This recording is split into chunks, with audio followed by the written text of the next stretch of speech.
전도서를 펴보시기 바랍니다. 시편, 잠언, 전도서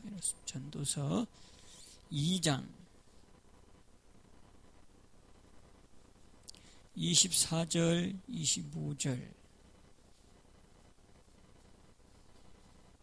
그다음에 26절까지 봅니다.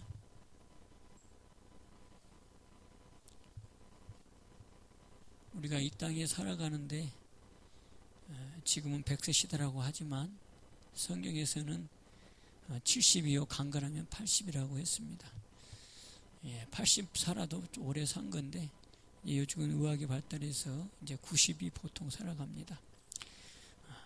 그게 우리의 인생인데 그게 그렇게 그 나이가 되면 그렇게 길지 않은 것을 알게 되어져요.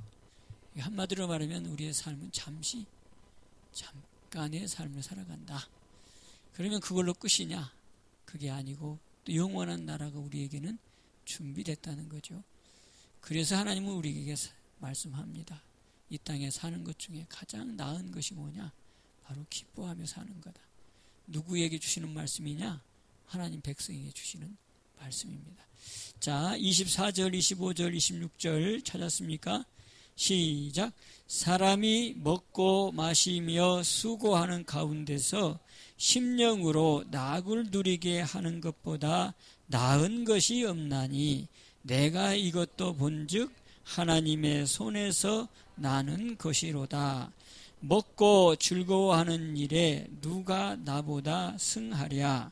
하나님이 기뻐하시는 자에게는 지혜와 지식과 희락을 주시나 죄인에게는 노고를 주시고 저로 모아 쌓게 하사 하나님을 기쁘시하는 자에게 주게 하시나니 이것도 헛되어 바람을 잡는 것이로다.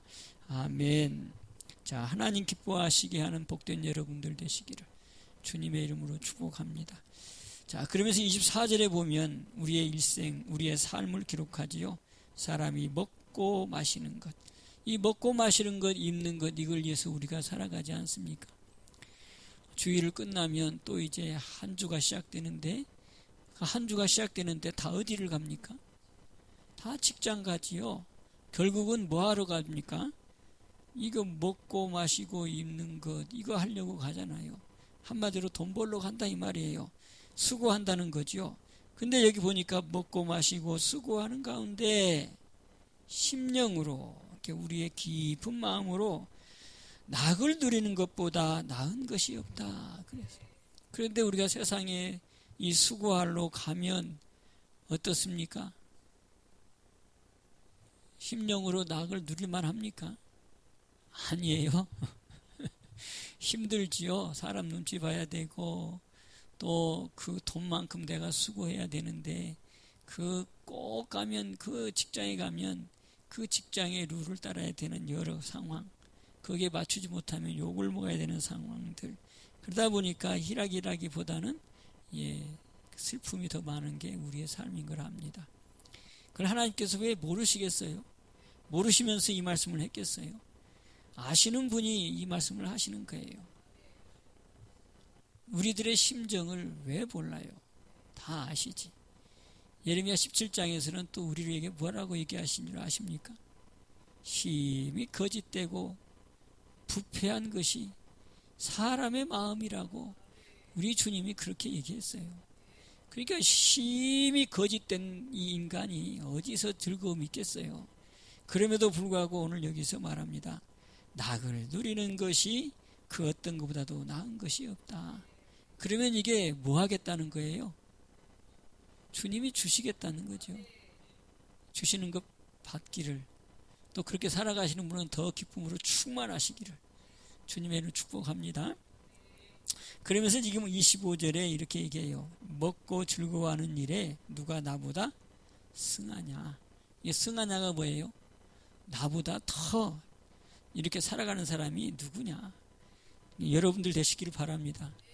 먹고 즐거워하는 일에 누가 나보다 나은 사람이 있느냐. 먹고 마시는 건 다 일반적인 일이고 수고하는 것 다 일반적인 일인데 여러분 그 가운데서 즐거움이 넘치는 삶이 그 어떤 사람보다도 뛰어나게 나타나기를 주님의 이름으로 축복합니다. 내가 한다고 해서 되는 것 아닌 건 우리는 알고 있으니까. 그러면 이게 말씀하신 이분이 주겠다는 거 아니겠습니까? 자, 그러니까 우리가 할 것은 26절 하나님이 기뻐하시는 자에게 뭐라 그랬어요? 지혜도 주시고 지식도 주시고 그 다음에 희락도 주신대요. 그러니까 주님이 주신다는 거지. 하나님을 무하는 자에게, 기뻐하시는 자에게, 하나님이 기뻐하시는 자에게. 그러니까 하나님이 기뻐하시는 자예요. 하나님을 기쁘시게 하는 자가 돼야지 하나님의 기뻐하는 자가 되지. 아멘. 그러니까 내가 어떻게 하느냐에 따라서 하나님이 그 기뻐하시는 자에 해당되는 자가 된다는 거예요. 그 말씀 맞죠? 하나님이 그 기뻐하시는 자에게. 그러니까 하나님이 주인이에요. 하나님이 이 글의 주인공이고 주제가 되시는 것을 볼 수가 있어요. 그러니까 너희가 뭐가 되라? 하나님 기뻐하시는 자가 되라. 그럼 어떻게 해야 되겠어요? 말씀에 따라 살아가는 자가 되라. 항상 주님이 너의 주인 되는 삶을 살아가라. 주님이 말씀하는 대로 살아갈 때에 주님이 기뻐하시는 자가 되겠죠. 그럴 때에 뭐가 주는다? 지혜를 준다. 또 뭘 준다? 지식도 준다. 거기다가 뭘 준다? 희락, 즐거움을 주신다고 지금 말씀합니다. 그러면서 하나에다가 알파, 플러스 알파 뭐예요? 죄인에게는 노고를 주시고 저로 보아 쌓게 하사. 죄인은 막 수고해가지고 쌓아놓은데요. 그런데 그것을 주신대요. 하나님을 기뻐하는 자에게 주게 하시나니. 이런 축복이 우리에게 임하기를 주님의 이름으로 축복합니다. 여러분 희락 여기서 말하는데 이 희락이 우리에게 오게 하는 이 분이 계세요. 하나님이시지만 역할을 감당하는 분. 거기에 갈라디아서 5장에 나오잖아요. 21절부터 22절부터 성령의 열매. 성령이 주시는 것 중에 하나. 그 중에 하나가 뭐냐? 희락이라고. 사랑과 그 다음에 뭐예요? 희락, 화평, 오래 참음, 자비, 양선, 충성, 온유, 절제. 바로 이게 9가지 성령의 은사라고 하는데 두 번째가 성령이 우리에게 주시는 열매. 그게 바로 뭐다? 희락이라는 거예요. 그러니까 우리가 어떻게 살아야 되느냐? 뭘로 살아야 되겠어요? 성령으로. 성령으로 사는 게 바로 누구를 기쁘시게 하는 거다? 하나님을 기쁘시게 하는 거다. 이렇게 답이 딱 나오잖아요. 성령으로 사는 것이 하나님을 기쁘시게 하는 자요. 성령으로 살게 되어지면 성령은 우리에게 지혜를 주고 지식을 주고 희락도 주시고 그 다음에 이제 알파 플러스 뭐예요? 재물도 주시고. 그래서 눈에 보지 못하고 귀로 듣지 못하고 마음으로 생각지 못한 복이 성령으로 준비됐다. 고린도전서 2장 9절에서 말씀하고 있어요. 그러니까 우리에겐 우리 주님이 우리에게 삶의 길을 딱 정해줬어요. 그래서 주조간 종이 하나님의 말씀을 대언할 때 그렇게 얘기했죠. 우리는 주님을 떠나서는 아무것도 할 수 없다. 이게 우리에게는 운명적으로 주어진 삶이다. 주님을 떠나서는 아무것도 할 수 없다. 이게 여러분 마음속에 깊이 새겨져야 돼요. 그러니까 내 생각으로 하고 내 주님 떠나서 마음대로 하면 다 하나님 앞에 걸리는 거예요. 이게 막히는 거다 이 말이지. 너희는 나를 떠나서는 아무것도 할 수 없다. 제 말이 아니고 요한복음 15장 5절에 말씀하는 거예요. 너희는 나를 떠나서는 아무것도 할 수 없다. 그러니까 주님 떠나면 우리의 일은 다 어그러지고 틀어지고 막히고 불통해진다는 거예요. 하나님이 우리를 미워서가 아니라 깨닫고 빨리 하나님과 관계를 바로 하라고. 아멘입니까? 이게 하나님의 살아계심이에요. 저 구약의 시대를 살았던 이스라엘 백성들, 하나님의 백성이라고 신명기 7장에 말하잖아요. 그런데 하나님의 백성 선민이라고 하나님이 선포를 했음에도 그들이 하나님을 떠나 하나님을 떠나 배반할 때마다 그들이 당했던 것이 구약의 역사에 드러난 사건들이에요. 포로로 잡혀가고 그 아름다운 성, 하나님의 성전이 쌓아졌음에도 불구하고 그 하나님의 성전을 쌓기 위해서 다윗에게 이가 내 성전을 지켰다고 하는 그것에 기뻐하시고, 그러면서 그 성전은 너는 손에 피가 묻은 자라, 네 아들로 하여금 성전을 짓겠다고, 그 성전 짓는 것이 너무너무 기뻐하셨음에도 불구하고 그들이 하나님을 배신하고 떠나니까 그 성전이 어떻게 됐어요? 바벨론의 그 침입을 통해서 그 금으로 지은 성전에 그 기둥의 금이 다 벗겨지고 기둥이 무너지고 하나님이 거하셨던 그 아름다운 성전이 한순간에 아주 폐허가 되어버리고 마는 게 하나님의 역사였어요. 주님을 떠나니까, 주님을 멀리하니까. 그래도 못 깨달으니까 나중에는 어떻게 됐어요? 바벨론 포로로 잡혀가 버리는. 그래서 70년의 세월을 살아가죠. 그게 이스라엘의 역사 속에서 나타난 여호와 하나님의 모습이에요. 그런데 그 모습에 오신 분, 그분에 의해서 오신 분 누구예요? 예수 그리스도. 그분이 하시는 말씀이 너희는 나를 떠나 아무것도 할 수 없다. 무섭게 말씀하는 거죠. 너희는 이미 삶이 정해져 있다는 거예요. 너희는 세상에 속한 자가 아니고 하늘에 속한 백성이기 때문에 너희는 나의 영권 안에서 살아라, 이 말. 나의 지도 속에서 살아라. 그래야지만이 너희들이 이 땅에서 보호를 받을 수 있고 이 땅에서 너희들이 안전하게, 그러면서 약속대로 형통하게 하나님이 앞길을 열어주시겠다는 거예요. 잠언 16장에 뭐라고 얘기해요? 너희의 행사를 누구에게 맡겨라? 여호와께 맡겨라. 너희는 나를 떠나 아무것도 할 수 없으니까 너희들의 그 자잘구레한 작은 일까지도 나에게 맡겨라. 그리하면 내가 너희를 뭐하겠다? 너희의 경영하는 것을 이루어 주시겠다. 이게 하나님 우리에게 주시는 말씀. 그 이루어 주시겠다고 하시는 그분이 누구예요? 전능자, 지존자, 우주 만물을 만드신 분, 그분이 우리에게 하시는 말씀이에요. 그러니까 그분 앞에 맡기면 뭐가 없을까요?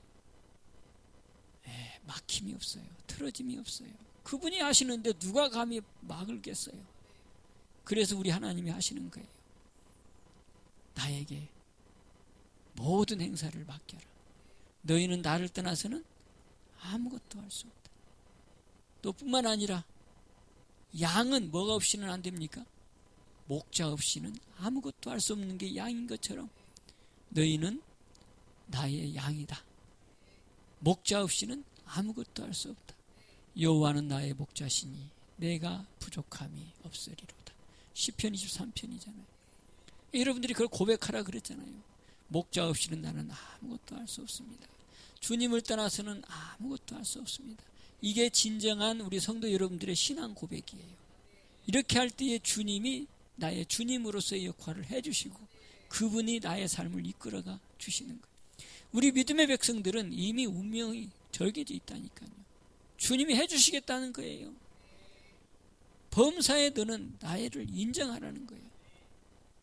우리 그렇게 주님이 약속하셨으니까 주님 주시는 축복으로 증인들로 주님이 이루시는 것을 체험하는 삶이 되지기를 주님의 축복합니다.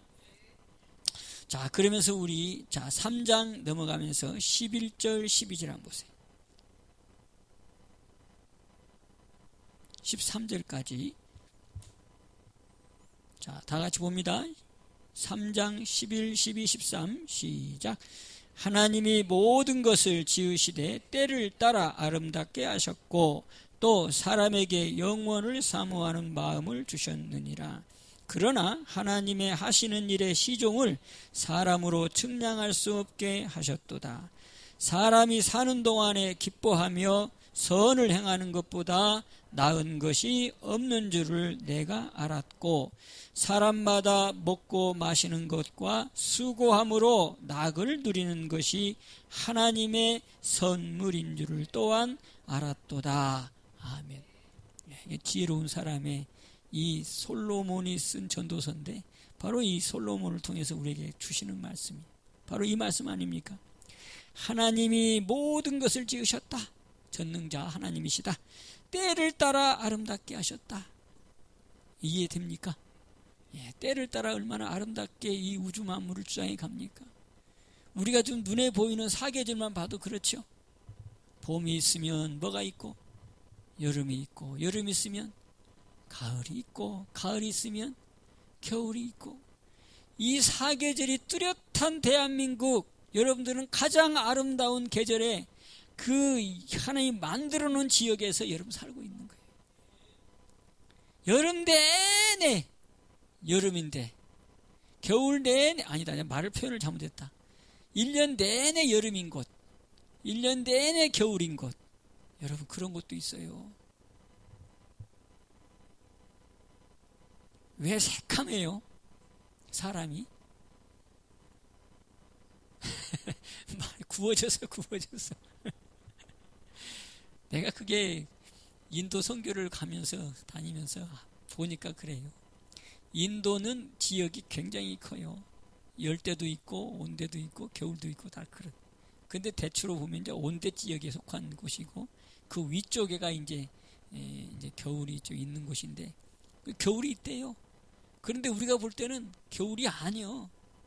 얼마나 시원하고 겨울이라고 하는데 얼마나 시원하고 선선하고 좋은지 몰라. 그런데 그들은 춥대요. 그래가지고 여기를 쓰고 다니 이거 뭐지요 이거? 귀마개를 하고 막 목도리를 두르고 이러면서 말이죠. 새벽에 예배를 드리는데 귀마개 하고 목도리 두르고 우리는 시원해가지고 반팔 입고 나왔는데 그래서 왜 그렇게 하고 있으니까 추워서 그런데. 그런데 또 여름에는 또 그러니까 겨울이라고 하는 겨울도 시원해요. 거기는. 그 여름에는 그러면 얼마나 덥겠어요. 근데 거기 나무가 없어 또. 다 그냥 이게 뭐라고 그래요? 붉은 산이라고 그래야 될까? 그리고 가시나무들밖에 없어요. 그러니까 뭐에 다 노출됐어요? 햇빛에 다 노출돼가지고 가만히 보니까 그 인도 사람들이 얼마나 이쁩니까? 코도 크고 꼭 서양 사람들 같잖아요. 그런데 그 사람들이 새카매 다들. 그 이유가 햇빛을 그대로 노출되니까. 또 화장실이라도 제대로 있으면 화장실에 앉아서 시원해질 건데 화장실도 없어 거기는. 다 아침 되면 어디로 가는 줄 아세요? 다 이 물통 하나 들고 다 들러 가요. 들러. 여자는 이쪽으로 가고 남자는 이쪽으로 가고. 밤에도 보면 프레시 들고 나가요. 보면 어디 가나 보면 화장실 가는 건데 들러 가요. 이게 인도라고 하는 동네. 그러니까 햇빛이 너무 강하니까 1년 내내 뭐 여름이라고 할 수 있으니까 우리나라로 치면. 그러니까 새카매질 수밖에 없죠. 그러니까 적도에 있는 사람들이 어떠해? 다 새카맣죠. 근데 우리는 어떻습니까? 사계절이 분명하잖아요. 얼마나 때를 따라 아름답게 하십니까? 근데 신기하게도 이 대한민국 사람들이 아시아에서는 제일 아름답다네. 제일 멋지대요. 사람의 모습들이. 키도 크고 얼굴도 잘생겼고. 일본 사람, 중국 사람, 한국 사람, 저 밑에 이제 태국 사람, 필리핀 사람, 이 아시아에 있는 사람들, 베트남 사람 다 비교해봐가지고 제일 이쁘게 생긴 사람 대한민국 사람이래요. 참, 그 신기해. 내가 봐도 그런 것 같아. 베트남 사람이나 저 태국 사람, 캄보디아 사람들, 저기 아시아하고 또 중국 사람하고 또 일본 사람들 이렇게 비교를 해보면 달라. 한국 사람들은 다들 예뻐, 이쁘고, 키도 크고. 일본 사람들을 뭐라 그랬어요 옛날에? 외놈, 키가 작고 못생겼고 외놈이라 그랬어요. 우리나라는 원래 장대가 큰 사람이었대요. 키가 큰 민족이었고 이 귀골이 장대했던 사람들이래요. 그리고 또 멋지잖아요. 하나님의 형상을 제대로 닮은 사람들이다. 이렇게 보면 맞습니까? 그래서 이번에 파리 올림픽에서 아주 대한민국 사람들이 아주 미남이라고 또 아주 카톡으로인가 뭡니까 유튜브로인가 대한민국에 가장 멋있는 사람들만 다 모아놨나 보다 그런 소문도 났다고 그러잖아요. 네, 그건 그거고 때를 따라 아름답게 하는 그 주님의 그 말씀의 현장이 오늘 여러분들이 살고 있는 대한민국이다. 아멘입니까? 대한민국은 참 복된 나라는 복된 나라예요. 제국이 뭐를 보고 제국이라 그래요? 남의 나라를 침범한 나라들, 그래서 그 나라를 넓혔던, 그 다음에 그 나라를 다스렸던 그 나라들을 제국이라 그래요. 영국을 제국이라 그러고 미국도 제국이라 그러고 그 다음에 일본도 제국이라 그러고 다 제국이라 그래요. 왜? 그러면서 그들이 지금 세계에 뭐로 살아가고 있어요? 선진국으로 살아가고 있어요. 10대 그 경제 대국들이 다 그 안에 들어있어요. 그런데 우리나라도 10대 경제 대국에 들어섰어요. 그런데 유일하게 남의 나라를 침범하지 않은 나라면서 10대 대국에 들어선 나라는 딱 대한민국밖에 없다는 거예요. 대단하죠. 그럼 누가 그렇게 했어요? 하나님이 아니면 될 수 없는 거지. 다 남의 나라 침범해가지고 다 빼앗아 와가지고 불을 이룬 거예요. 영국이 얼마나 그랬습니까? 프랑스, 파리 다 그거 아닙니까? 프랑스, 파리란다. 프랑스, 스페인 다 말이죠. 아프리카, 영국, 저 인도, 저기 하여튼 아메리카, 저 아프리카, 거기 막 다 자기네 식민국 식민지 만들어가지고 그 자원들 다 가져오고 그래가지고 말이죠. 인력이 부족하니까 다 사람 데려다가 노예로 쓰고 그 다음에 노예 장사해가지고 돈 벌고 그게 바로 저기 제국들이 했던 거예요. 세계의 최고 선진국들이 된 거예요. 그래가지고 그런데 대한민국은 주님의 은혜로 맨날 침범만 당하고 맨날 억울한 일만 당하는데도 불구하고 우리 하나님께서 세워줘가지고 세계 10대 경제국 안에 우리 대한민국을 세워줬다는 거예요. 그게 하나님의 은혜가 아닙니까? 그러니까 잘 살아야 돼요. 이제 진짜로 더 잘 만들어 가야 돼요. 그 중심에 뭐가 있느냐? 기독교가 있는 거예요. 그 중심에 하나님 믿는 백성이 있었기 때문에 오늘 대한민국이 한류라고 하는 열풍을 일으키는 나라가 됐다는 거예요. 지금 대한민국의 시대를 맞이한 것 같아요. 노벨 문학상을 받지요. K 뭡니까? 한류, K 방산. 지금 세계에서 대한민국 K 뜨자 들어가면 말이지. 다 부러워하잖아요. 이게 대한민국의 현실이에요. 그 중에 우리가 있다는 사실을 여러분 잊어버리면 안 돼요. 그러니까 사탄마귀는 가장 악랄한 사탄마귀는 대한민국을 하나님의 이 지구상에서 지우려고 하는 거예요.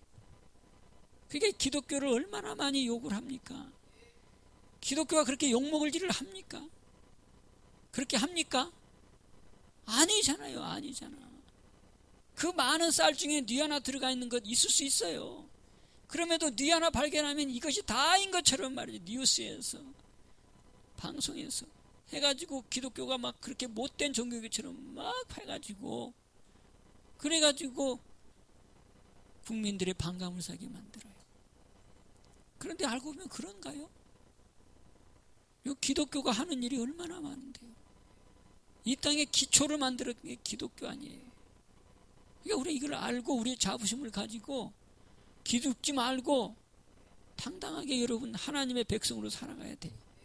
아멘. 그래서 어떻게 살으라고 그랬어요? 12절 3장 12절 시작. 사람이 사는 동안에 기뻐하며 선을 행하는 것보다 나은 것이 없는 줄을 내가 알았다. 그냥 여기 사람이 뭐 하는 동안? 사는 동안. 이 땅에서 내가 존재하고 있는 동안 주님 나라에 갈 때까지 너희는 기뻐하고 선을 행하라. 이거보다 나은 것이 없다. 맞습니까? 이것보다 나은 게 없대요. 그래서 또 그게 누구로 이루어지느냐? 13절. 자, 봅시다. 시작.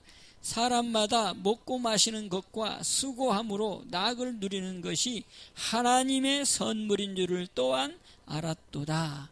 아멘. 수고는 하는데, 먹고 마시는데 수고는 하는데, 그런데 하나님께서 선물로 주셔서 낙도 있게 하시고 낙을 누리게 하시고 희락을 우리에게 주시는 분이 계시는데, 그게 하나님의 선물이라는 거예요. 선물 받으십시다. 아멘. 인사 한번 합시다. 선물 받아요. 선물 받으십시다. 선물. 낙을 누리며 희락을 행하는 것보다, 선을 행하는 것보다 나은 것이 없대. 이렇게 살면 여러분 건강한 복이 있어요. 이렇게 살면 세상에서도 인정을 받아요. 오늘 이 축복이 우리 가운데 있기를 원합니다. 아멘. 여기 똑같아요. 먹는 것 일반 사람하고 다 똑같아요. 마시는 것 다 똑같아요. 수고하는 것 다 똑같아요. 그럼에도 불구하고 하나님이 우리에게는 선물로 주시겠대요. 낙을 누리게 하시도록 희락을 주시겠대요. 그럼 주신다고 했으면 우리가 받아야죠. 아멘. 자, 그런데 불구하고 이제 3장 1절에서 우리 한번 읽어봅시다. 자, 11절까지, 10절까지만 읽어봐요. 때가 다 이렇게 또 있대요. 자, 여러분은 어느 때에 속한가 한번 보세요. 자, 시작. 천하의 범사가 기한이 있고 모든 목적이 이룰 때가 있나니 날 때가 있고 죽을 때가 있으며 심을 때가 있고 심을 것을 뽑을 때가 있으며 죽일 때가 있고 치료시킬 때가 있으며 헐 때가 있고 세울 때가 있으며 울 때가 있고 웃을 때가 있으며 슬퍼할 때가 있고 춤출 때가 있으며 돌을 버릴 때가 있고 돌을 거둘 때가 있으며 안을 때가 있고 앉는 것을 멀리 할 때가 있으며 길을 찾을 때가 있고 잃을 때가 있으며 지킬 때가 있고 버릴 때가 있으며 찢을 때가 있고 꿰맬 때가 있으며 잠잠할 때가 있고 말할 때가 있으며 사랑할 때가 있고 미워할 때가 있으며 전쟁할 때가 있고 평화할 때가 있느니라. 일하는 자가 그 수고로 말미암아 무슨 이익이 있으랴. 하나님이 인생들에게 노고를 주사 애쓰게 하신 것을 내가 보았노라. 아멘. 애쓰게 하는 것도 다 누가 했대요? 하나님이. 인생들에게 노고를 주고 애쓰게 하시는 것 다 하나님이 주시는 거다. 내가 보았다. 이게 우리 인생 삶 아닙니까? 여기에 해당되지 않는 사람 한 사람도 없어요. 슬픔도 있고 기쁨도 있고 괴로움도 있고 죽을 때도 있고 병들 때도 있고 다 이런 때가 다 있다는 거예요. 이거를 무슨 때라 그러냐? 성경에서는 시험의 때. 이것이 뭘로 오느냐? 뭘로 올까요? 이런 때들이다. 하나님이 하신다고 하는데. 갈라디아서 6장 7절에 뭐라 그래요? 심은 대로 걷는다 그랬죠. 이게 하나님의 공의의 일이에요. 내가 해놓은 대로 받는다는 거죠. 그러면 하나님이 무슨 필요 있어? 이렇게 말할 수 있는데 하나님이 계시니까 그런 거예요. 그리고 또 나는 나로만 끝납니까? 우리 밑에 자손들에게도 가고 또 나를 낳아준 그 위에 선조들도 있고 그게 바로 나의 중심을 통한 가계도라고 하는 거예요. 그걸 바로 족보라 그러죠. 그 족보가 오늘 나를 만든 거예요. 그걸 바로 또 세상적으로는 뭐라고 표현해요? 유전이라 그래요. 나는 이 땅에 지금 존재하고 있는데 유전을 통해서 내가 이 살을 입고 이 몸을 입고 존재하고 있는 바로 나라고 하는 거예요. 나는 나 혼자의 사람으로서 존재한 게 아니고 조상의 유전한 것과 또 내 앞으로의 후손과 연결되어 있는 바로 나라의 존재라고 하는 거예요. 그러니까 내가 얼마나 중요합니까? 그럼에도 불구하고 내가 억울한 일도 많이 살 수밖에 없는 것은 뭐 때문에? 그 유전한 것들 때문에 내가 억울하게 살 때가 많아요. 질병을 내가 걸리고 싶어서 걸립니까? 또 뭐 때문에 질병이 온다 그러죠? 아니 질병이 언제 온대요? 뭐 때문에 온대요? 유전으로. 아니 세상 의학이 다 얘기하잖아요. 당뇨도 유전, 뭐 심지어 비만도 유전, 암도 유전, 뭐 간암, 무슨 암 다 그 유전이래. 유전. 그러니까 내가 억울하게 당하는 거예요. 억울하게. 누구 때문에? 유전 때문에. 그게 어떤 사람은 말이지 그 유전을 알고 자기가 조상부터 내려온 우리 가문의 가게에는 이런 병이 있다는 걸 알고 그게 가만히 놔두면 어떻게 돼요? 그대로 오잖아요. 그러니까 이것을 막아보기 위해서 세상에서 말하는 의학 상식들, 그 다음에 약초들, 그거를 그리면서 또 운동을 통해서 그걸 극복했던 사람들도 있다 그래요.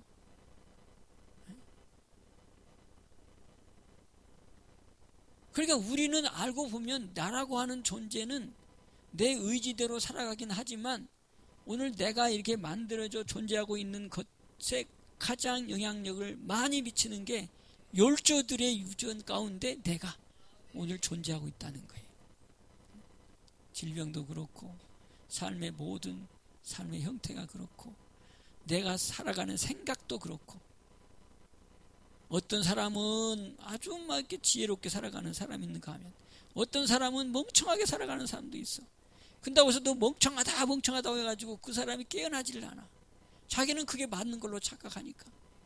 그럴 때 그게 바로 유전으로 온 미련이란 말이죠. 어떤 아이는 가르치지도 않는데 똑똑해. 근데 알고 보면 그 집안이 다 또 똑똑한 집안이요. 여러분 이번에 뭐 노벨 문학상을 받았대요. 그 집안이 무슨 집안? 문학가 집안이 문학가 집안. 아버지도 문학가, 형도 문학가, 형이 아니라 오빠도 문학. 그 집이 다 소설 쓰는 집안이요.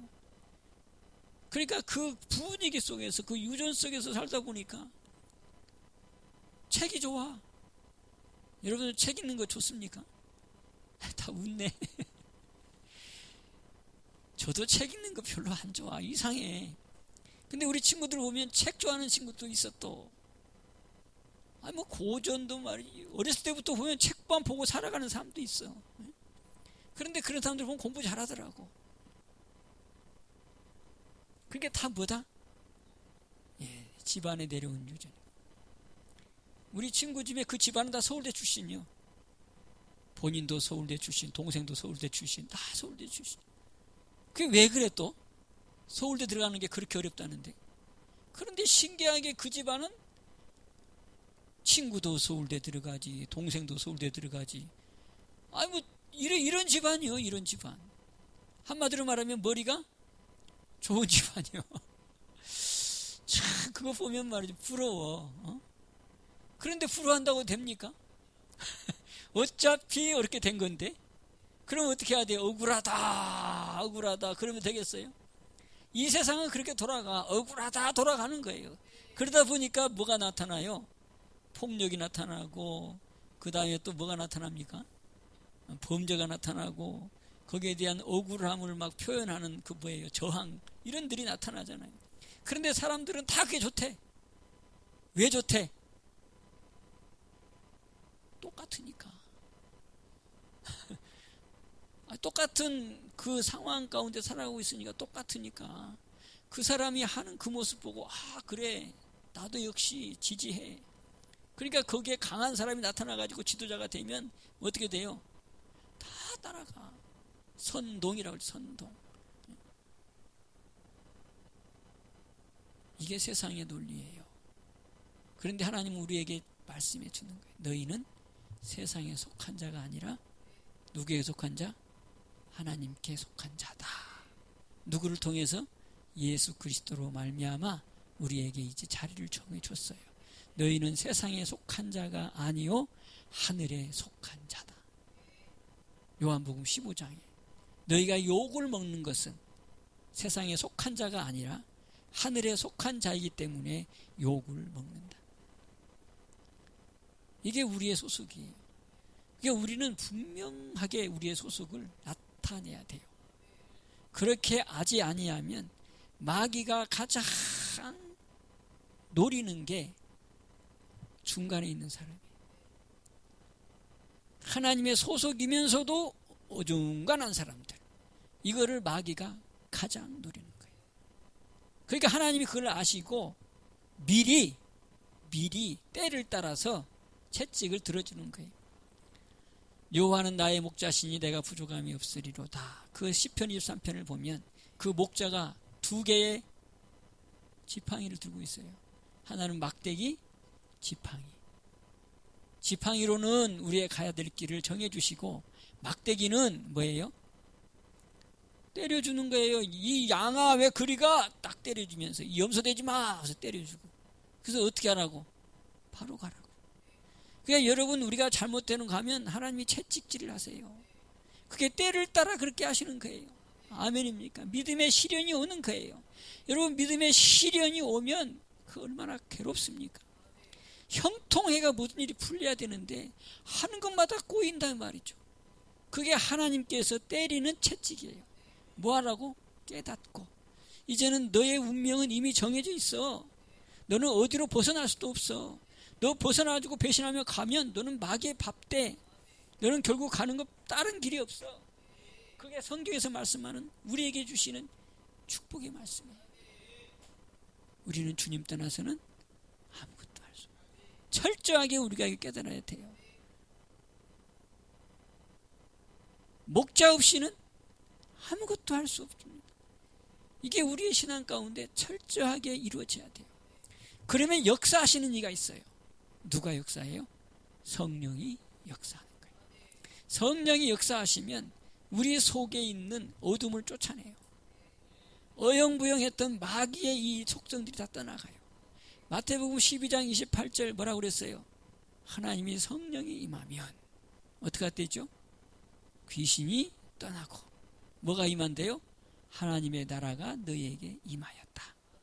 하나님의 나라는 오늘 여기 말씀하는 것처럼 희락에, 또 뭐예요? 즐기는 낙, 그 다음에 만족함, 선을 행하는 복, 이것이 바로 우리 속에 선물로 주신다는 거예요.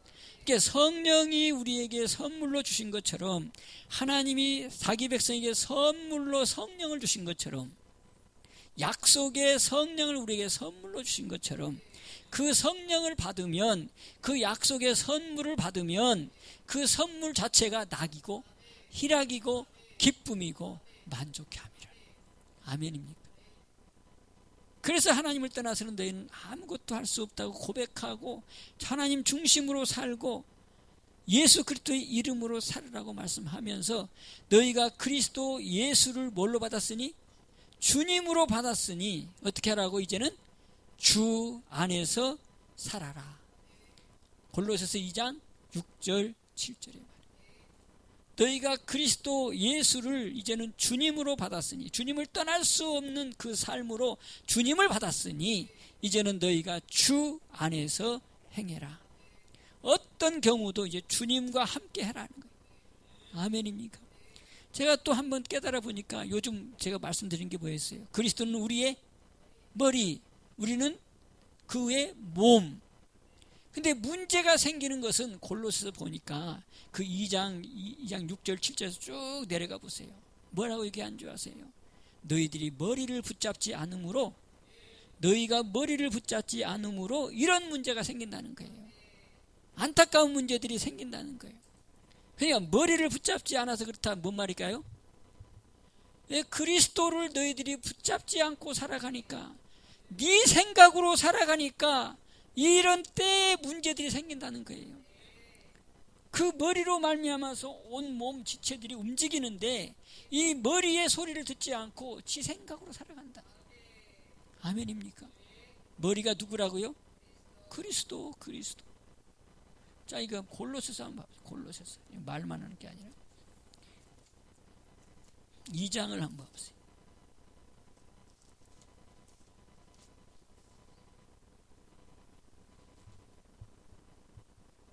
자, 19절을 한번 보세요.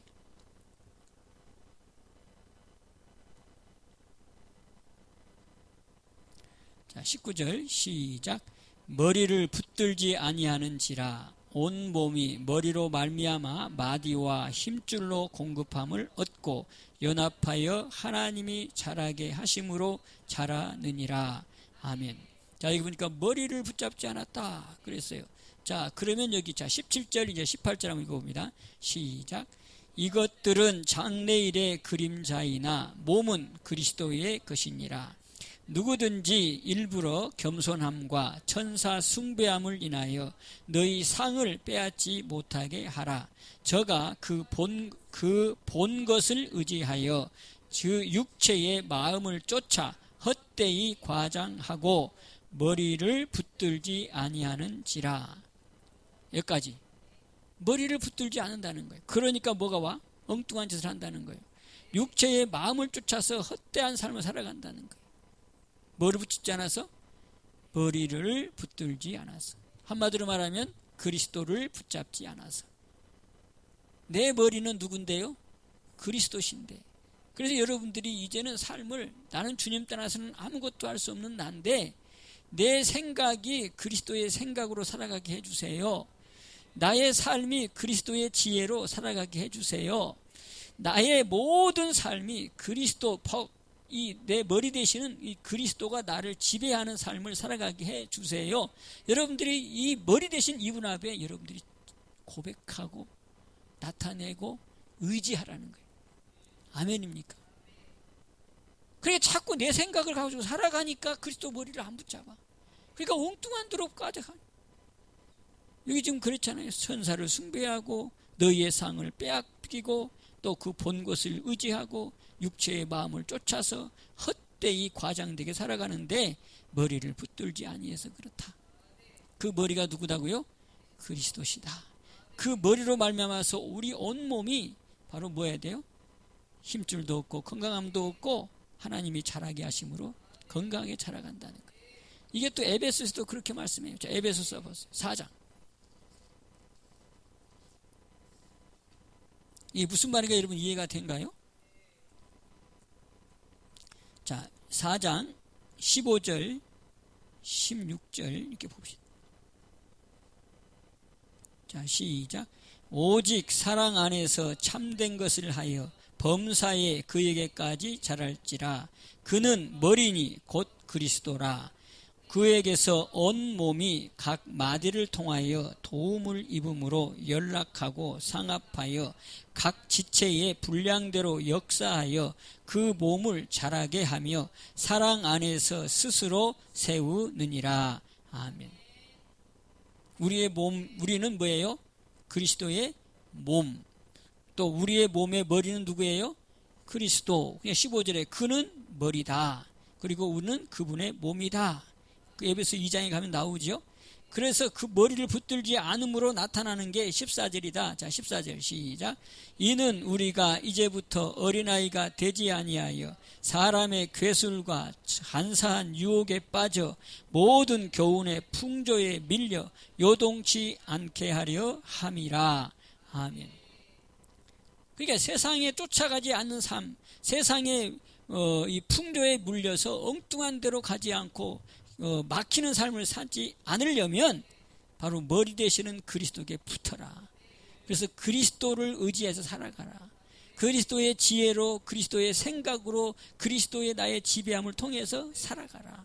그럴 때 주님이 나의 삶을 이끌어간다. 그래서 머리요 몸이요라고 우리에게 얘기하는 거예요. 머리와 몸은 떨어질 수가 없어요. 그래서 우리는 주님을 떠나서는 아무것도 할 수 없는 것이 오늘 여기에서도 증명해주고 있는 거예요. 우리 성도 여러분, 우리 교회 얼마 되지 않지만 이 귀한 말씀을 통해서 굳게 믿음으로 세워져 가는, 나는 주님 떠나서는 아무것도 할 수 없습니다라고 하는 고백이 오늘 이 시간 다시 한번 여러분들의 마음속에 새겨져서 여러분이 그렇게 살면, 머리를 붙잡고 살면 성령으로 역사해 주셔요.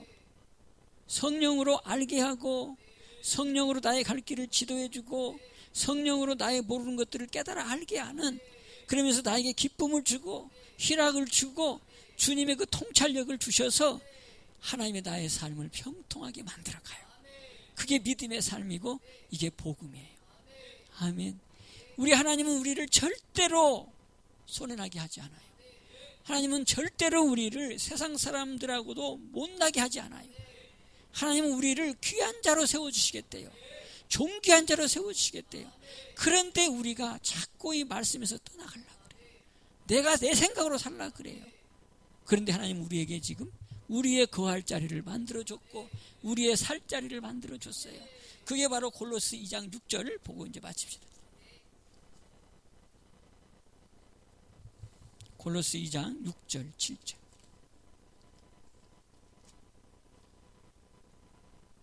여러분, 때를 따라 문제들이 많이 생겨요. 그게 믿음의 시련이라 그랬죠. 근데 그것을 여러분 주님 붙잡고 주님 안에서 살면 하나님은 그 믿음의 시련을 통해서 뭘로 바꿔줍니까?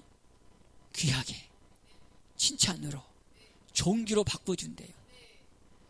믿음의 시련을 당하는 것은 유전으로부터 온 것이라 벗어날 수는 없어요.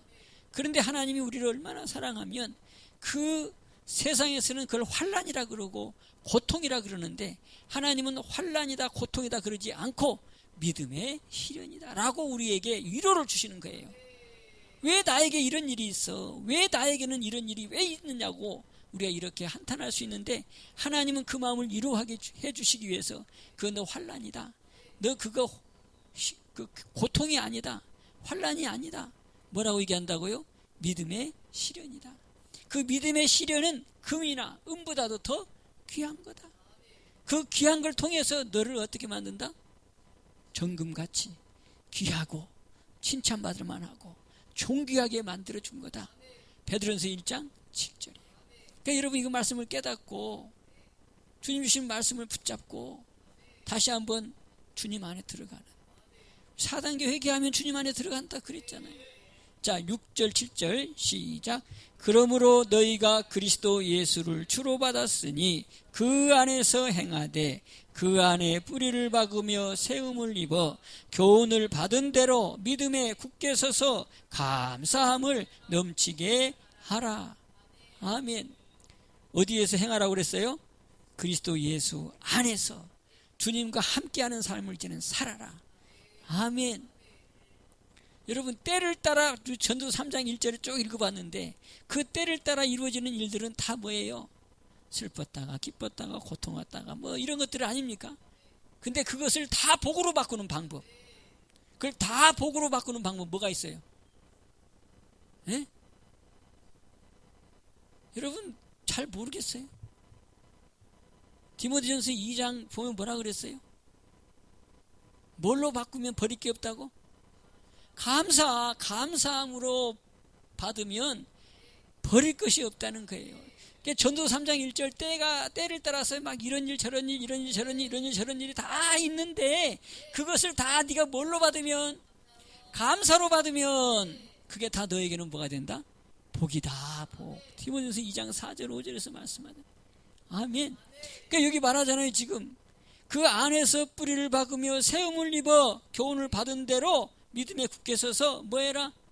감사함을 넘치게 해라. 감사함을 넘치게 해라. 그러면 지금 때가 어느 때든지 간에 그게 다 뭘로 바꾼다? 복으로 바꿔주신다. 아멘. 거기다가 성령의 놀라운 능력으로 하늘의 선물이 희락으로 온다. 기쁨으로 온다. 그렇게 되면 잠언 10장 22절 마음의 즐거움은 양약이다. 질병의 근원의 치료의 역사가 거기서부터 출발하는 것을 말씀하고 있어요. 할렐루야.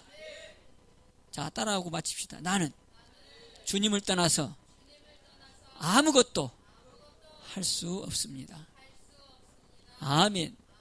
기도하겠습니다. 축복의 하나님 아버지, 오늘 또 그리스도 예수가 우리의 주인 것에 감사를 드립니다.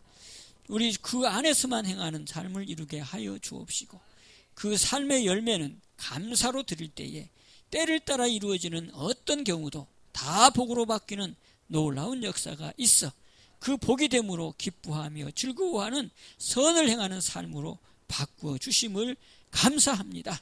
이제 말씀에 굳게 세워지는 우리 산도교회 성도들이 다 되게 하여 주옵소서. 증인들로 세워지게 하여 주옵소서. 맡겼던 문제들이 복으로 바뀌는 역사가 있음에 감사를 드립니다. 건강의 복이 임함을 감사합니다. 가난과 질병이 떠나감을 감사합니다. 이제 주님 주시는 기쁨 가운데 형통한 복만 임할지어다. 예수님의 이름으로 감사 기도하옵나이다. 아멘.